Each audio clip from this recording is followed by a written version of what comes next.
After last episode ended with a dramatic action set piece, episode 4 certainly turns up the heat. Although at the start of the episode rivalries do overflow as a boy kills a man during Rhaenyra's game of IRL Tinder. With this episode, Viserys and Daemon reconnect, and it's actually quite lovely to see them giggling around in the garden and just being brothers again. Of course, with Game of Thrones, you know it's not going to stay rosy forever though.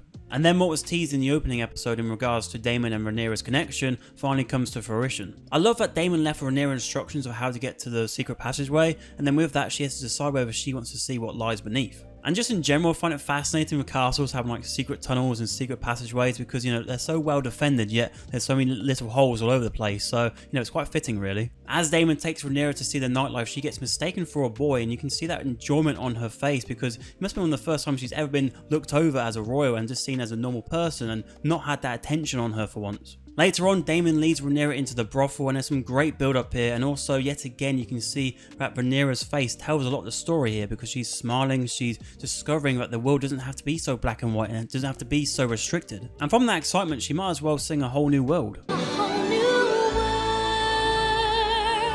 And then that passion matched with Daemon's urge to use her and get back at his brother means we get some incest. And then his action to pull away from Rhaenyra I felt like was because his purpose was being tested, you know, his whole point was that he wanted to cause destruction, not excitement. But Rhaenyra's like a volcano about to erupt, so she needs to find someone to help her explode, and luckily for Kristen Cole, he was the nearest person nearby. She plays around with his helmet before playing around with his helmet, in what was quite a drawn out sex scene with a lot of time being spent on taking the armour off Sir Criston, and I think that's obviously showing Sir Criston going against his duty, and he was troubled with that quite a few times during that, but also showing Rhaenyra's, you know, coming out of her shell, you know, sexually. And the sex scene itself was actually quite tame considering the example of that Game of Thrones set. And I know some people will be upset they didn't see any boobs, so here you go. How about that side boob? That turn you on?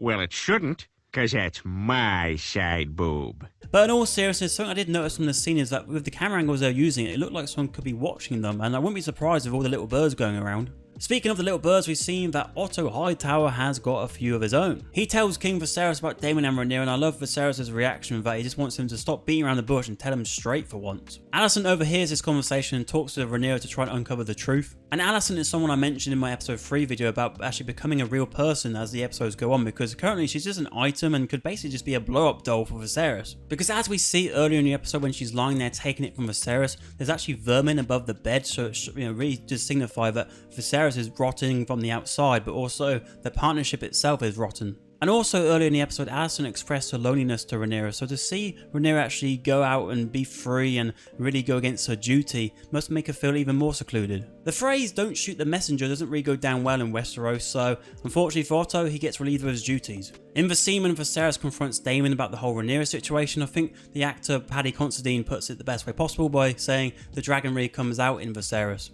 And just on Paddy, I think his character will be one of the first to go because the clock is ticking quite loud for him, but he'll be a big miss for the show because I think he's been great alongside Matt Smith and also Millie Alcock and Emily Carey who play the young versions of their characters. They do bring up again the Song of Ice and Fire prophecy, and I feel like they are sort of battering that over the head a little bit. I think that they could sort of step back a bit because they don't really need to connect everything to Game of Thrones, and then we can just sort of leave that alone. And I thought the ending for this episode was actually really good because we see Rhaenyra being delivered a moon tea, which is basically like a morning after tea. And the thing is, if she drinks it to Viserys, it proves she's had sex. If she doesn't, however, and becomes pregnant, all will assume it's Daemon's, with them not being in the know about Kristen and Rhaenyra's night of passion. Overall, this episode is probably my least favourite of the 4, but it doesn't mean it's bad at all. We actually have some really important parts of the story revealed here, and also the overall plot is moving along quite nicely. Next week, I am expecting quite a big episode as we are having a wedding in Westeros, which is always a cause for concern.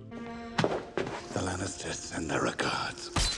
Were you a fan of episode 4? Do you think they should have done some things differently? Let me know in the comments down below. And if you want something else to watch on screen right now is our review for season 5 of Cobra Kai.